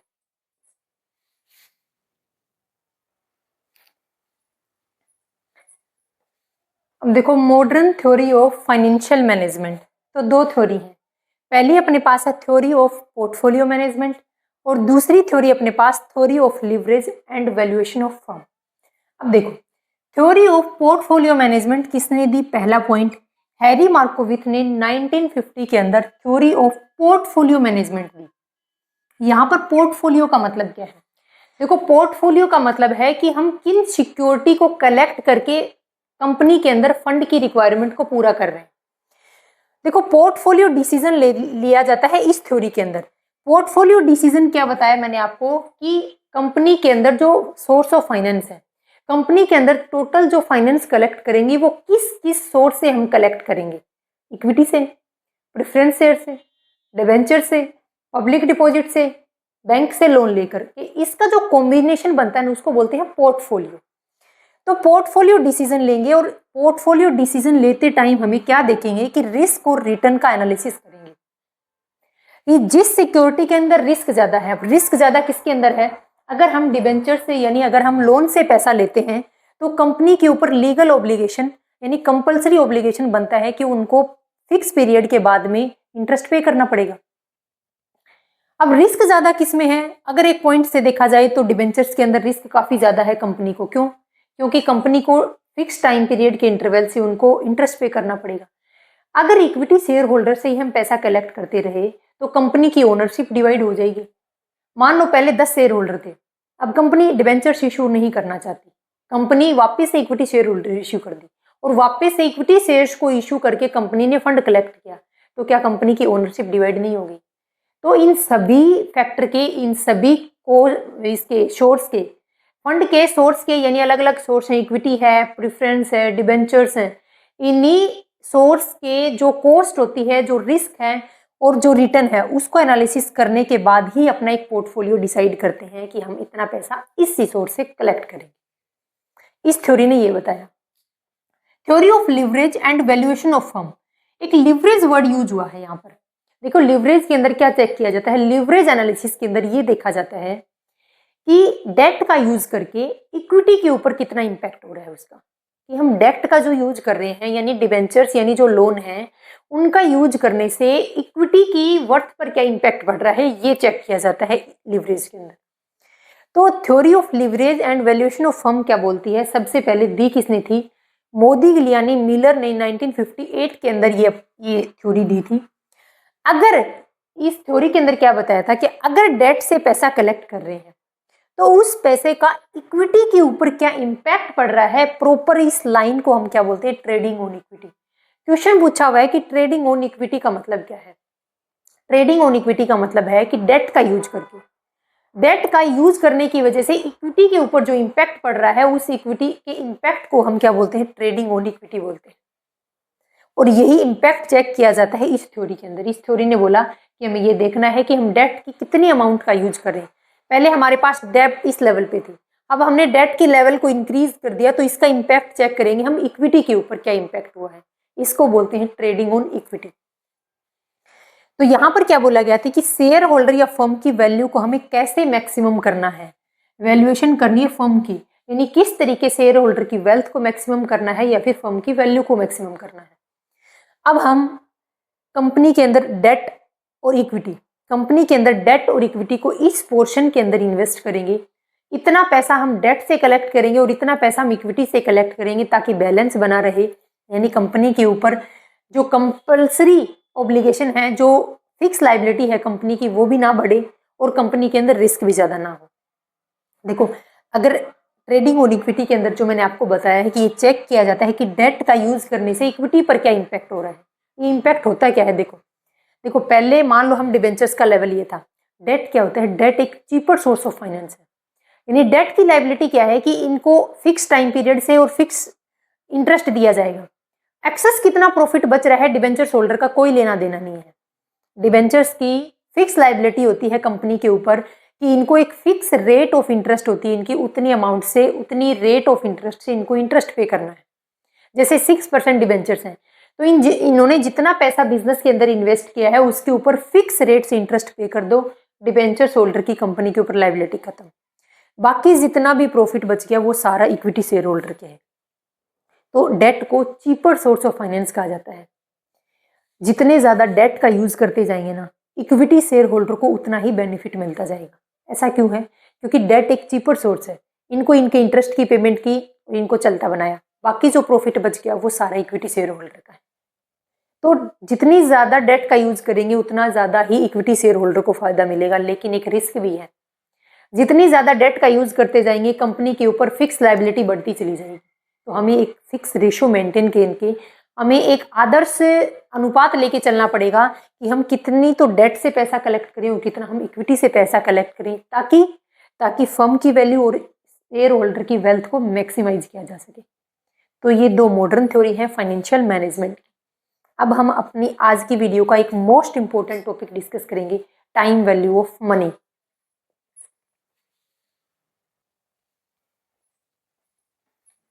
अब देखो, टाइम वैल्यू ऑफ मनी का मतलब है, यानी TVM का मीनिंग क्या है। तो टाइम वैल्यू ऑफ मनी का मीनिंग मैंने आपको बताया था फर्स्ट स्लाइड के अंदर कि आज मेरे पॉकेट के अंदर जितना पैसा है कुछ टाइम बाद में उसकी वैल्यू इंक्रीज मिलेगी आपको। कैसे, देखो मान लो मैंने एग्जांपल लिया है कि 500 रुपए की वैल्यू फ्यूचर में ज्यादा होगी। ये ज्यादा कैसे होती है, इसका रीजन क्या है कि आज मेरे पास 500 रुपए है। अगर मैंने उस 500 रुपए को अपनी पॉकेट के अंदर होल्ड करके रख लिया तो 500 की वैल्यू 500 ही रहेगी आज से 10 साल बाद भी। लेकिन अगर मैंने उस 500 रुपए को पॉकेट में होल्ड करने की बजाय बैंक में इन्वेस्ट कर दिए, यानी बैंक में डिपॉजिट कर दिए, अगर मैंने उन पैसे को डिपॉजिट कर दिए तो उसकी वैल्यू ज़्यादा क्यों हो रही है, क्योंकि मैंने उसको इन्वेस्ट किया है। और इन्वेस्ट करने की वजह से एक तो उसमें उस पैसे के अंदर इंटरेस्ट अर्न करने की पावर है, इंटरेस्ट अर्न करने की कैपेसिटी, और साथ में इन्फ्लेशन। यानी आज मेरे पास 500 रुपये हैं, मैंने पॉकेट में होल्ड करके रख लिए, आज रखो चाहे 10 साल बाद में 500 ही रहेंगे। मैंने उस 500 रुपये को बैंक में डिपॉजिट करवा दिया, बैंक मेरे को उसके ऊपर, उस पैसे की पावर है इंटरेस्ट अर्न करने की, तो बैंक मेरे को उस पैसे के ऊपर इंटरेस्ट देगा। साथ में क्या है, इन्फ्लेशन का कंसेप्ट अप्लाई होता है। इन्फ्लेशन का मतलब है कि प्राइस का लगातार बढ़ना क्या कहलाता है, इन्फ्लेशन कहलाता है। तो इन्फ्लेशन की वजह से और उस पैसे की इंटरेस्ट अर्न करने की पावर की वजह से पैसे की वैल्यू टाइम टू टाइम बढ़ती जाती है। लेकिन एक पॉइंट मैंने इधर नोट करवाया है आपको, लेकिन पैसे की परचेजिंग पावर टाइम के अकॉर्डिंग कम होती चली जाती है। जैसे जैसे हम आगे बढ़ते जाएंगे पैसे की परचेजिंग पावर कम होती जाएगी। एग्जाम्पल आप ले लो, मान लो बिल्कुल बेसिक एग्जाम्पल जो मैंने आपको शादी वाला बताया था। आज से 20-30 साल पहले 50,000 रुपये में छोटी मोटी शादियां भी हो जाया करती थी। अपने दादाजी और के टाइम पर, अपने पापा और के टाइम पर 50,000, लाख, 2 लाख के अंदर शादियां हो जाती थी। आज ब्राइडल की शॉपिंग नहीं होती इतनी अमाउंट में। तो क्या है कि पैसे की परचेजिंग पावर गिर गई है। जो चीज पहले अपन 1 रुपए की 4 टॉफियां खाते थे, आज 1 रुपए की एक ही टॉफी मिलती है। तो रीजन क्या है? क्योंकि पैसे की परचेजिंग पावर कम हो गई है। तो पैसे की परचेजिंग पावर टाइम के अकॉर्डिंग कम होती चली जाती है। जैसे जैसे आगे बढ़ते जाएंगे, जो चीज आज हम 10, 20, 50 रुपए में खरीद रहे हैं, हमारे बच्चे, आने वाली जनरेशन, यानी आगे आने वाले 20 साल के बाद वो चीज नहीं मिलेगी आपको 10, 20 रुपए। तो क्या होगी? पैसे की परचेजिंग पावर गिर गई। यहां पर क्या दे रखा था? क्योंकि पैसे की वैल्यू फ्यूचर के अंदर बढ़ेगी, क्योंकि उसकी कैपेसिटी है इंटरेस्ट अर्न करने की, और एक रीजन है इन्फ्लेशन। अब यहां पर यानी आज की बचत कल की कमाई है, ये पॉइंट किसके ऊपर अप्लाई हुआ है? ये पॉइंट इस टाइम वैल्यू ऑफ मनी के ऊपर अप्लाई हुआ है। आज मैंने पैसे की बचत कर ली, उसको बचत करके बैंक में डिपॉजिट करवा दिया, तो मेरी कल की कमाई हो गई, यानी फ्यूचर में मेरे को उसके ऊपर इंटरेस्ट मिलेगा। अब देखो, वैल्यू ऑफ मनी होती है। वैल्यू ऑफ मनी के ऊपर, मनी की वैल्यू किसके ऊपर डिपेंड कर रही है? एक तो डिपेंड कर रही है उसकी कैपेसिटी के ऊपर, यानी अर्निंग पोटेंशियल, यानी उसमें अर्न करने की क्षमता है, उसमें इंटरेस्ट अर्न करने की क्षमता है। दूसरा इन्फ्लेशन है। तो यही पॉइंट जो मैंने आपको यहाँ एरो लगा के बताया था, इसी पॉइंट को मैंने यहाँ पर थोड़ा डायग्राम की शेप में दे दिया कि मनी की वैल्यू किस पे डिपेंड करेगी। एक तो उस मनी की जो अर्न करने की क्षमता है, पोटेंशियल है, उसके ऊपर, और दूसरा इन्फ्लेशन के ऊपर डिपेंड करेगी। अब मैं आपको 2 वर्ड बताऊंगी, डिस्काउंटिंग और कंपाउंडिंग। इसी टाइम वैल्यू ऑफ मनी के पॉइंट है, इसी के नीचे नोट करना है।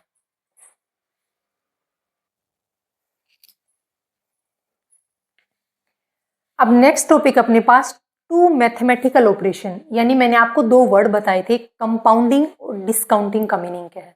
अब कंपाउंडिंग की पावर देखो आप क्या होते हैं। ये दोनों वर्ड काफी इंपॉर्टेंट हैं, ये टाइम वैल्यू ऑफ मनी के अंदर ही कैलकुलेट करना है। कंपाउंडिंग का मतलब है कि आज मैं अगर कोई पैसा इन्वेस्ट कर रही हूँ, तो कुछ टाइम बाद, मान लो 5 साल, मान लो आज मैंने कुछ अमाउंट इन्वेस्ट किया और 5 साल बाद बतानी उसकी वैल्यू कितनी होगी, तो उसके लिए हम कंपाउंडिंग का यूज करेंगे। डिस्काउंटिंग का मतलब है कि 5 साल बाद में मेरे को 10 लाख रुपए रिसीव करने हैं, तो आज मैं कितना पैसा इन्वेस्ट करूं, ये कौन बताएगा? डिस्काउंटिंग बताएगा। वापिस से बताती हूँ, कंफ्यूज नहीं होना है। कंपाउंडिंग का मीनिंग क्या है? कि फ्यूचर की वैल्यू बताना। आज मैंने 5 लाख रुपए इन्वेस्ट किए, 5 साल बाद में वो पैसे कितने मिलेंगे मेरे को, ये बताने का काम कंपाउंडिंग का है। डिस्काउंटिंग क्या बताएगा? कि मेरे को 5 साल बाद में 10 लाख रुपए चाहिए, तो आज मैं कितनी अमाउंट इन्वेस्ट करूं कि 5 साल बाद में मेरे को 10 लाख रुपए रिसीव हो जाए।